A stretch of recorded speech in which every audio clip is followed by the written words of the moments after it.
Hello friends, চলে আসলাম আজকে রান্নার ভিডিও নিয়ে। দই চিংড়ি রান্না করছি। কড়াটা বসিয়ে দিলাম, দিয়ে তাতে সর্ষের তেল দিলাম, ঝাল হলুদ নুন দিয়ে ভালোভাবে চিংড়ি মাছটাকে ভেজে নিলাম। ভেজে নেওয়ার পর ফের আর কড়াইতে সামান্য পরিমাণ তেল দিয়ে পেঁয়াজটাকে লাল হওয়ার জন্য ছেড়ে দিলাম।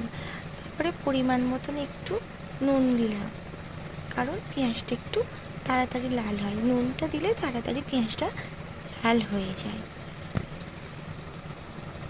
তারপরে দিয়ে দিলাম আদা রসুন বাটা। আদা রসুন বাটা দিয়ে ভালোভাবে কষে নিলাম।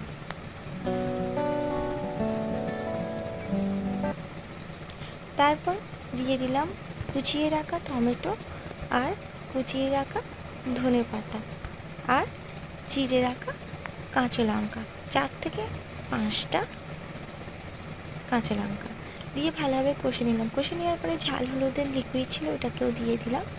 তারপর পরিমাণ মতন একটু দই দিয়ে দিলাম, সামান্য পরিমাণ মতো, অল্প দিয়ে ভালোভাবে 3 থেকে 4 বার ভালোভাবে কষে নিলাম।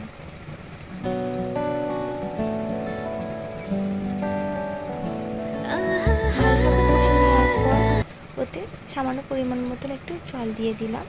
দিয়ে দেওয়ার পর ভেজে রাখা যে চিংড়ি মাছ ছিল, ওই চিংড়ি মাছটুকু দিয়ে দিলাম। চিংড়ি মাছটা দিয়ে ফের 2 থেকে 3 বার কষে নিয়ে পরিমাণ মতন জল দিয়ে দিলাম।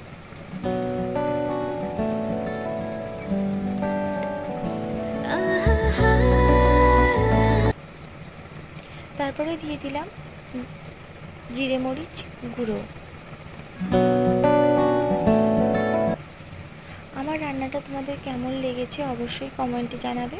যদি ভালো লেগে থাকে প্লিজ চ্যানেলটিকে সাবস্ক্রাইব করো আর পাশে থেকো।